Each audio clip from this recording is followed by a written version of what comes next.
नमस्कार दोस्तों, exam warriors begins YouTube channel में आपका स्वागत है। इतिहास का भाग 18 में लेकर के आया हूं, जिसमें मैं पढ़ा रहा हूं गांधी युग 1917 से 1947 के बीच में गांधी जी के टाइम पीरियड में होने वाली भारत में जो भी इंसिडेंट थे ब्रिटिश इंडिया के टाइम पे, उनसे रिलेटेड जितने भी क्वेश्चन बन सकते थे वो मैंने अभी तक कराए हैं। इसके बाद एक और पार्ट बचा है 19वां नंबर, वो हम करा देंगे और इस तरीके से गांधी युग जो चैप्टर है वो खत्म हो जाएगा।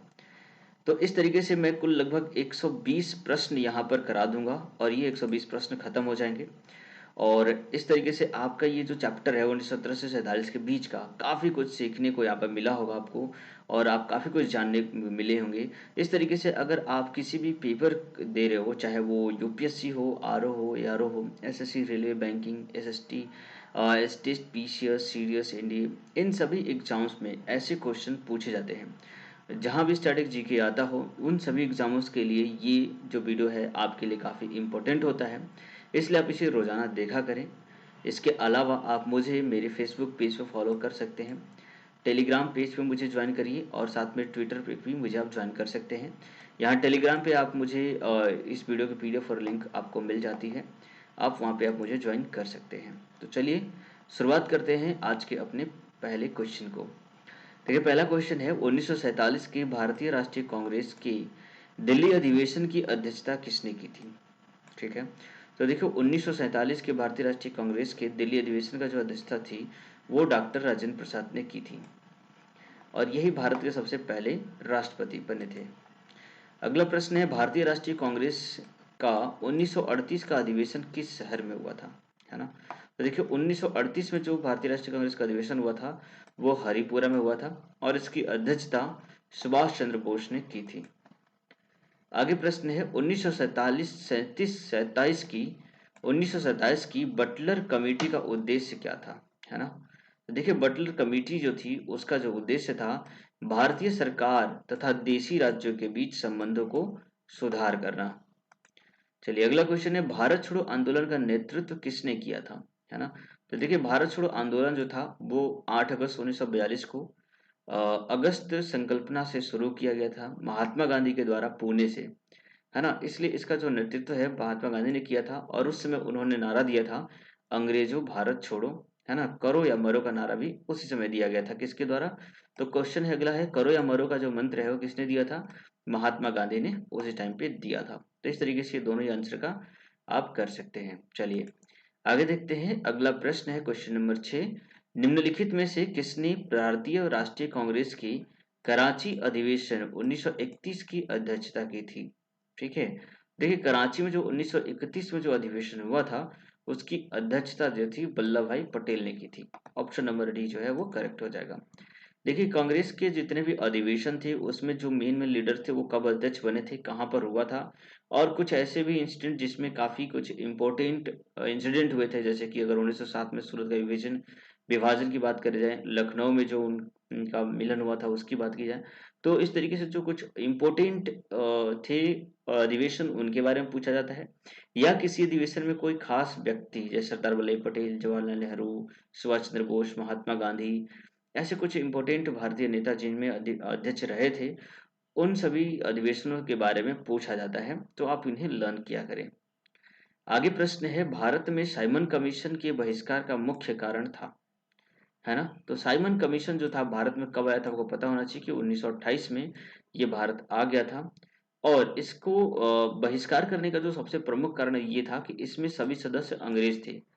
हालांकि जो साइमन कमीशन था वो भारत में 1919 में आई हुई कमीशन का जो भी नियम लाए गए थे उसके ऊपर जांच करने के लिए लाया गया था, बट इसमें सभी सदस्य अंग्रेज थे, इसलिए भारतीयों को इससे बिल्कुल खफा थे, और उनका कहना था कि इसमें कम से कम कुछ भारतीयों का भी होना चाहिए ताकि जांच अच्छे तरीके से की जा सके।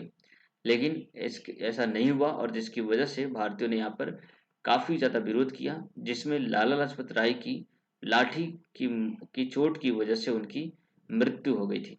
ठीक है, आगे है अगला प्रश्न क्वेश्चन नंबर 8, भारत में वैध शासन डायरकी प्रारंभ कब हुआ था ना। वैध शासन की बात करते हैं तो भारत में 1919 अधिवेशन के टाइम पे शुरू हुआ था, मॉन्टेग्यू चेम्सफोर्ड रिफॉर्म आया था, उस समय 1919 में भारत में वैध शासन यानी डायरकी जो थी वो स्टार्ट की गई थी।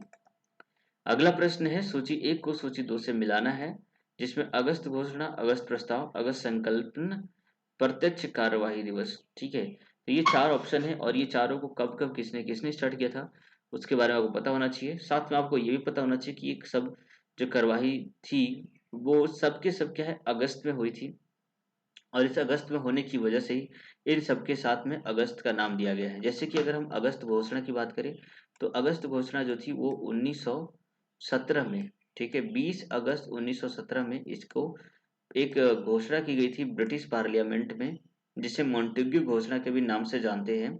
और इसमें ये बताया गया था कि भारत में एक सरकार गठित करने की बात कही गई थी, ठीक है, रिस्पॉन्सिबल गवर्नमेंट बनाने की यहाँ पर बात कही गई थी। उसके अलावा होता है अगस्त प्रस्ताव। अच्छा, ये अगस्त घोषणा किसके द्वारा लिया गया था, मॉन्टेग्यू के द्वारा, तो ए का पहला ऑप्शन हो जाएगा। अगस्त प्रस्ताव की बात करें तो देखिए अगस्त प्रस्ताव जो था वो अगस्त में ही 1940 में आया था, ठीक है, कब आया था, 1940 में। और इस अगस्त प्रस्ताव का मकसद ये था कि भारत इसमें एक प्रस्ताव लाया गया था जिसका जिसकी जिसकी वजह से भारत में भारत का खुद का संविधान होना चाहिए, ये प्रस्ताव इसमें पारित किया गया था, अगस्त प्रस्ताव। और इसको लाया कौन था, उस समय भारत का जो वायसराय था लॉर्ड लिनलिथगो था। ठीक है, बी का दूसरा ऑप्शन सही हो जाएगा। तीसरा है अगस्त संकल्प। अगस्त संकल्प जो था वो 8 अगस्त 1942 में आया था, जब भारत में गांधी जी ने अंग्रेजों भारत छोड़ो का नारा दिया था इसी संकल्पना के साथ में। और इस तरीके से अगस्त संकल्पना का जो उद्देश्य था भारत से अंग्रेजों को भगाने का मकसद था, जिसको लाने वाले महात्मा गांधी जी थे। सी का ऑप्शन नंबर 4 हो जाएगा।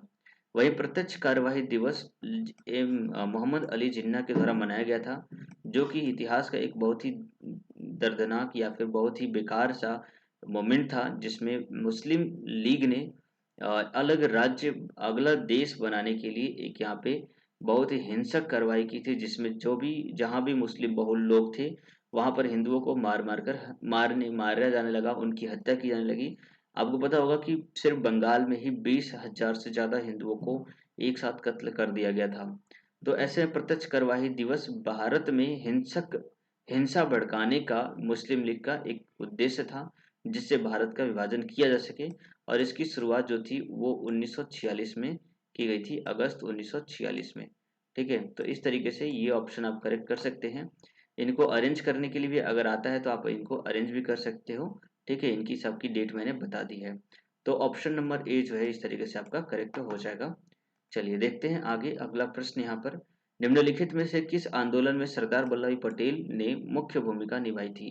देखिए सरदार वल्लभ भाई पटेल ने बारदोली सत्याग्रह में मुख्य भूमिका निभाई थी, और यहाँ पर सत्याग्रह के बाद ही इनको सरदार के नाम से उपाधि दी गई थी।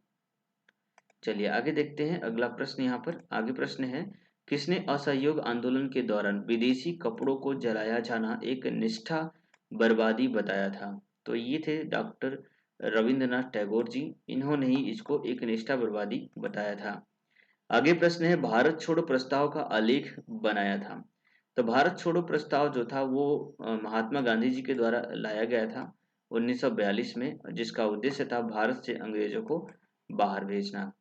अगला प्रश्न है, भारत के स्वतंत्रता आंदोलन के दौरान महात्मा गांधी द्वारा स्थापित साबरमती आश्रम किस नगर के बाहर स्थित है।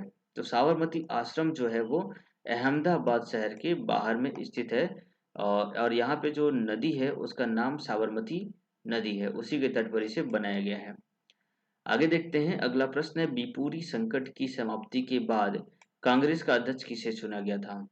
ठीक है, तो देखिए बीपूरी संकट की समाप्ति के बाद जो कांग्रेस के अध्यक्ष चुने गए थे उनका नाम था पट्टाभी सीतारमैया, और आई थिंक ऑप्शन ये गलत है, यहाँ पर जो आंसर हो जाएगा ए ऑप्शन हो जाएगा, जवाहरलाल नेहरू को बनाया गया था। चलिए आगे देखते हैं अगला प्रश्न है, किसने सुझाव दिया था कि स्वतंत्रता प्राप्ति के बाद भारतीय राष्ट्रीय कांग्रेस को समाप्त कर दिया जाए। बिल्कुल, ये कहने वाले कोई और नहीं बल्कि महात्मा गांधी जी थे, जिन्होंने ये सुझाव दिया गया था कि राष्ट्र भारत की आज़ादी के बाद तुरंत भारतीय राष्ट्रीय कांग्रेस को समाप्त कर दिया जाना चाहिए।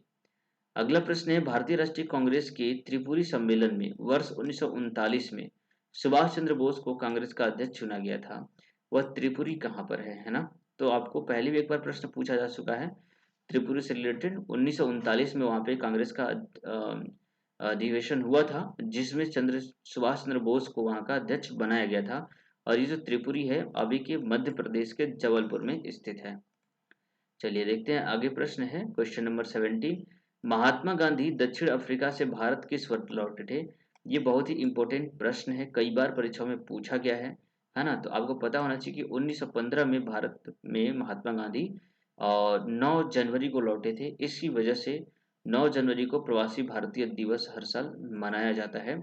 इसी के याद में महात्मा गांधी जी के वापस लौटने के याद में 1915 को वापस आए थे। ठीक है, आगे प्रश्न देखते हैं क्वेश्चन नंबर 18। गांधी जी की मृत्यु पर किसने कहा हमारे जीवन से प्रकाश चला गया? तो ऐसा कहे किसने था? तो वो थे जवाहरलाल नेहरू, जिसने शोक जताते हुए ये बात बोली थी। आगे प्रश्न है फिनिक्स फार्म की स्थापना किसने की? तो देखिए फिनिक्स फार्म की स्थापना जो थी वो महात्मा गांधी ने ही की थी। आखिरी प्रश्न है आज का इनकलाब का नारा किसने दिया था? और इनकलाब का नारा आपको पता होगा कि इसको देने वाले कोई और नहीं बल्कि मोहम्मद इकबाल थे। और इसको फेमस करने वाले थे कौन? भगत सिंह, जिन्होंने इनकलाब जिंदाबाद का नारा जब वहाँ पे कोर्ट में उन्होंने बम फोड़े थे और वहाँ पे पर्चे बांटे थे, तब उन्होंने ये नारा दिया था। तो इस तरीके से ऑप्शन नंबर डी इसका करेक्ट आंसर है, मोहम्मद इकबाल। उम्मीद करता हूँ ये सारे प्रश्न आपके लिए काफ़ी इंपॉर्टेंट हो और आपके आने वाले एग्जाम्स में आपकी काफ़ी ज़्यादा हेल्प करे। तो thanks for watching till the end of this video. आप अगर वीडियो को अच्छा लगता है तो डेफिनेटली आप इसे लाइक कर दिया करें, इससे हमारा मोटिवेशन बढ़ता है। साथ में शेयर भी करें अपने फ्रेंड के साथ ताकि ज़्यादा से ज़्यादा लोग हमसे जुड़े। और फाइनली आप सब्सक्राइब कर दें ताकि आप हमारे वीडियोस को जो भी अपडेट करें उन सब की लिंक आपको मिलती रहे, नोटिफिकेशन मिलती रहे और आप उसे देख सकें।